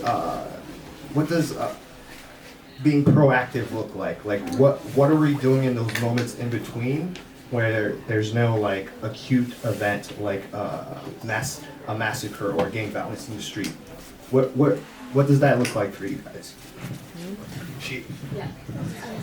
You're gonna hate me to say this again because I'm so behind the divestment movement. If that's like one thing that you take away, just small things where you're taking your dollar and you're putting, it's okay, you're putting your dollar into a local platform like the communities that you have here, investing in those communities, investing in the coffee shop that your friend just opened up down the road, knowing that they're taking it from farmers who like literally are being bought out, for example, trying to just maintain their own lives that are strictly aligned to Black liberation, for example. Trying to find those channels, it's not easy work, but if you can divest your dollar away from large corporations and organizations into the community, that's a start. I would also say Pass the mic so we could get it, right? Yeah, that was for the recording, the camera. Oh, sorry. Getting involved with organizations in your neighborhood. What skills do you have? Are you good at graphics? Are you good? You know multiple languages. You want to canvas. Find something that you're politically aligned with and give your skills to them and become cemented in that org and make sure that they're vetted. Just like somebody was able to call out and be like that group is doing this information. Make sure whoever you work with is vetted, has been in the community, and actually knows who they're working with. And history is best qualified to teach somebody. So do your research, look at all the organizers, look at all the people who are, if there's a book, like look it up. If there's an article or somebody shares something, look it up. And a good song that you can look up is Nature of the Threat by Ross Scott. She kind of explains it. What I would also like to add to that is to also make sure in those sort of, for lack of a better term, quiet moments, you continue to politically educate yourself, because what ends up happening is in those so-called acute moments, which that's part of mass mind control media, because everything is acute since we got on them ships, right? But So then when a moment occurs, you're not confused. You don't know where you sit politically, economically, socially, who community is for you, and how you should deal with those uber heightened situations when they occur. Some folks had to completely educate themselves or even reorient themselves around Palestine on October 7th. That wasn't the time to do that, right? It was not the time to do that. This is for folks that are orienting and reorienting themselves around Haiti. That needs to be ongoing, and it's up to us, the more seasoned people. Take credit in being seasoned, right? Somebody had told me a while back, stop being modest, Shannon. Well, that's for all of y'all too. Take credit in being seasoned and develop other leaders, other seasoned people, because one day you're gonna hit the lotto, whatever it is that you're doing, and yes, I will to continue. So that's what I will offer to you around what you can do in those sort of in between moments. Yeah, I just want to reiterate that a lot of times in mobilizations, they're not reactionary, but they're done in self-defense, and they're done as kind of like reactive, and they're done in a way that's a response to something that should have been organized a long time ago. It's not consistent. Exactly. So waiting until the last minute until something happens, at that point it's too late, right? Yeah. So as the sister said earlier, as this person said earlier, sorry to gender you, find people that are already doing the work. Do not reinvent the wheel. A lot of times, especially when we're organizing, we're starting and redoing things that's already happening. Look at this room. So many organizations were shouted out earlier, right? You saw the George Floyd, like just a whole bunch of new stuff happened, and then completely dissipated. We need sustainability. So just keep plugging yourself in. Plug yourself in. When you're ready to talk about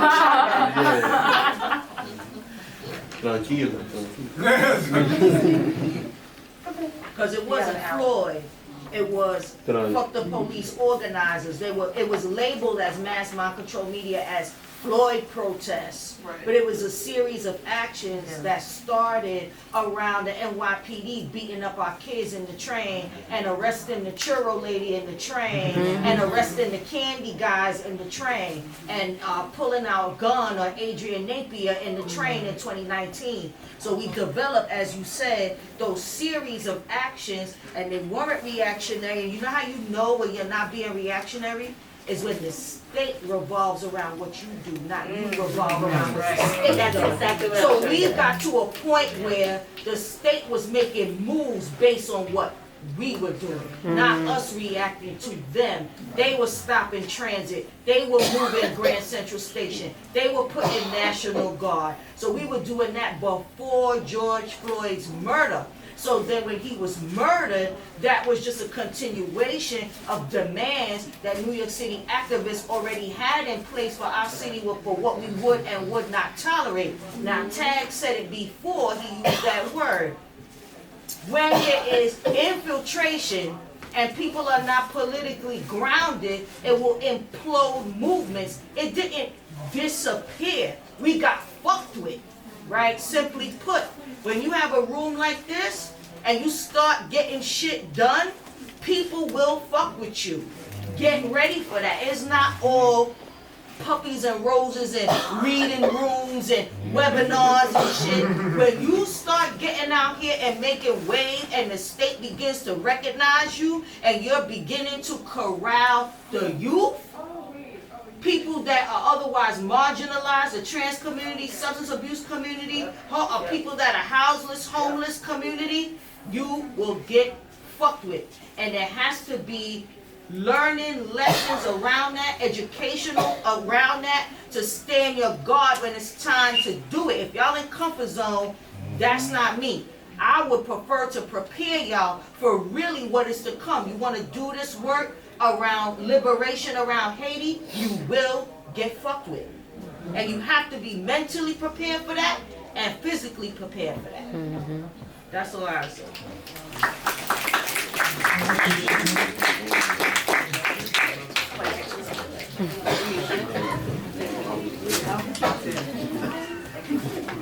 Good afternoon, everybody. Good afternoon. I am Guyanese. It's important that we have the diaspora present, the Caribbean diaspora present in this struggle. The Haiti solidarity movement needs to be built, right? Like just the way the Palestinian solidarity movement was built, we need to build it too, right? The question is, what do we do during the off times? We need to organize. We need to be part of revolutionary organizations that do it that work now, right? Because our enemies, they're constantly organizing. They don't have off time. They out-organize us. That's how they win. We can win by out-organizing them. We have the people power. We are the global majority. I want to speak specifically to diaspora, the Caribbean diaspora. It is our community, our leaders that are currently leading the charge in Haiti. They're being the black and brown faces that are backing the Western intervention. Guyana's president currently sits at the front of CARICOM. Yep. Recently has made a statement pushing for Western intervention in Haiti. Jamaica has offered police officers to go to Haiti when they have their own gang problem, right? That is a production of U.S. imperialism, right? So all the problems that we see in the Caribbean around gangs, so-called gangs, are a product of U.S. imperialism, right? So when we talk about building a solidarity movement, it means building one with the diaspora that most of us are here because of U.S. imperialism. A majority of our populations do not live in the Caribbean, but live in the diaspora, live in the belly of the beast. So what do we do with that? We need to use our position within the belly of the beast to oppose imperialism and build solidarity with those on the ground. Well, please call out anti-Haitian sentiments within the Caribbean as well. Yeah.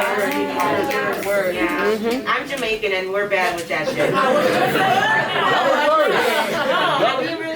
Mexican Dominicans, y'all are worse. Which is sad. Nothing could be next to Dominicans in terms of that. So bad. I forgot about them too. Dominicans are the worst. And we right next door. Shame.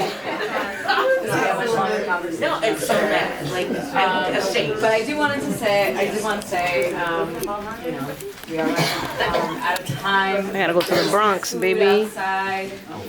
We didn't get a chance to do like a heartfelt, very conversation. Nice to meet you. Go over Haitian Americans. Please. What's that? Go over the Haitian Americans spiel. What are we doing? Haiti America. Yeah, okay. No, there's gonna be another person that's gonna come up in that. Yeah. So I just wanted to invite the brother from Uhuru here to make an announcement.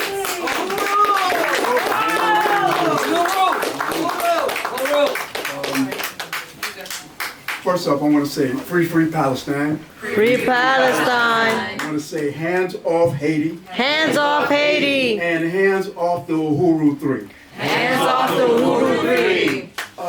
Let me say right from the beginning, right, that our movement has been around for like over 60 years. Chairman Omali Yeshitela has been thinking. Chairman Omali Yeshitela has been saying the same things for the last 60 years, right? So Chairman Omali Yeshitela, along with his wife, was attacked by the FBI in July of 2022, right? They came with 300 local police, state police, and the FBI. This is Joe Biden's DOJ that did this, right? This is what you must understand. Okay, they came with flashbang grenades. They came with assault rifles. They came with drones, some of their most, modern drones, right? They attacked our solidarity movement. They arrested them, arrested the chairman, right? Why? Because they said because he was colluding with or an agent of the Russian government? No, that's not why they said they did that. They did that because he said that the United States government, along with NATO, right, was the aggressor, was the imperialist aggressor, and that they never should have done that, right? This is why they attacked him. So now it took them all the way to January of this year, right, to charge them, and September 3rd, they're going on trial for this, right? This is, quiet as kept, the most important trial that that we've seen in this country since the 1960s and 70s, right? And it's going to affect everybody in this room because they're not charged with a crime, you have to understand. They're not charged with colluding. They're not charged with being agents. They're charged with what they actually said. they're charged with what they said, right? You know, so this is a First Amendment like piece right here. And it's going to affect everybody in this room, because if this trial is successful, which we know it's not going to be, right? If it was to be successful, it would impede the speech of everybody in this room. You wouldn't be able to speak out on Haiti. You wouldn't be able to speak out on anything that about this imperialist colonial government does, right? So it is absolutely important for us to unite, come together, and make sure that this government is, Joe Biden's DOJ is defeated and flushed down the toilet bowl of history, which it should have been a long time ago. You know what I'm saying? All right. So if anybody wants to get involved with this Hands Off Uhuru movement, you can go to handsoffuhuru.com. You can call 347-856-1669. That's handsoffuhuru.org. Or you can call 347-856-1669. And you have to remember, the chairman is 82 years old. So a conviction is like a death sentence for him, right? This is a man who's been struggling to liberate African people his entire life, right? You know, so what we're saying is the real reason why they attacked us is not because of this so-called colluding with Russia, none of that. That's not the real reason. After Mike Brown was murdered in St. Louis, right, the party, the African People's Socialist Party, went into St. Louis along with a multitude of other organizations, right? Right now, the only organization that's still in there, St. Louis, out of all those organizations that went there, is the African People's Socialist Party. We don't just talk the talk, we walk the walk. Right now, there are 7 contiguous blocks in St. Louis that are owned by the African People's Socialist Party, right? We are building a black power project all over this country, right? But the reason why they can't destroy us like they did the BPP is this. We're everywhere in the world now. We're in the Caribbean. We're in Africa. We're all over Africa. We're all over Europe. We're all over the world now. They can't stop us, no matter what they do at that trial. They cannot stop African people. They've never done it because we've never stopped fighting. And we ain't gonna stop fighting now, you know? One of the important things I like in this room is the amount of young people in this room, you know? The fact is, you could have been anywhere doing anything, right? Especially on a night like this. But you're here, you know? And that's so important, right? Because it is, like Malcolm used to say, you know, they used to say, well, you guys are just small. You're nothing. You're just small, right? But Malcolm said, you know, a keg of dynamite ain't nothing without a fuse. This is the fuse right here. Y'all are the fuse, you know? So let's start igniting that fuse. Uhuru? Uhuru? Uhuru? Uhuru? All right. All right. Y'all ready for yourself burn a square newspaper? It's only $1. Get bread out. And if anybody want to get in contact with us, I got contact sheets, so, you know, hit me up. That's right. So, yeah, I mean, to sort of wrap up and not to, as a reminder of my comrade, once again, thank you so much for coming out tonight. The Black Alliance for Peace Haiti Americas team and other organizations that are in our regional Zone of Peace campaign. It's a campaign that was launched last year, and we actually just got back from Colombia not too long ago for our first in-person meeting with representatives from over 13 organizations of mass-based organizations, popular organizations throughout the region, in the Caribbean, in Latin America, South America. One of the main core demands is obviously hands off Haiti. And I mean, beyond that, it's this dismantling of all of the Southcom bases that are in all of our regions, right? So similarly, right, as one of the things that we've been mentioning is this, our struggles are interconnected, not because of some metaphysical, like, right, thing that's happening, right? It's a very material reason, right? The primary contradiction continues to be U.S. imperialism, right? So it's necessary for us, as organizers, as activists, it's just folks that are, you know, conscious to always connect, organize, connect, build more unity, right? understanding that these are all the same struggles that are happening throughout, right? Like what is happening in Cop City in Atlanta is similar to like the new Southcom base in Peru that's opening during that ongoing dictatorship right now. Is one of the many new Southcom bases that they're trying to build all throughout, right? So in that spirit, we definitely want to make sure that folks are with us on the next day of action. That'll be coming up April 25th. We'll make sure to, let everyone know, and I know that there's been signups, so we'll have contacts and everything. After that, right, there's Haitian Flag Day and then the class that folks are having here, so that's amazing, right? This is the point we're building, right? We're going to continue to build those relationships, organizing relationships, and relationships with organizers on the ground, right? To make sure that we are getting those that correct information, right? That we're getting through the propaganda that some of these outlets might be, putting out there for whatever fucking reason. But yeah, so I really want to thank everyone tonight for coming.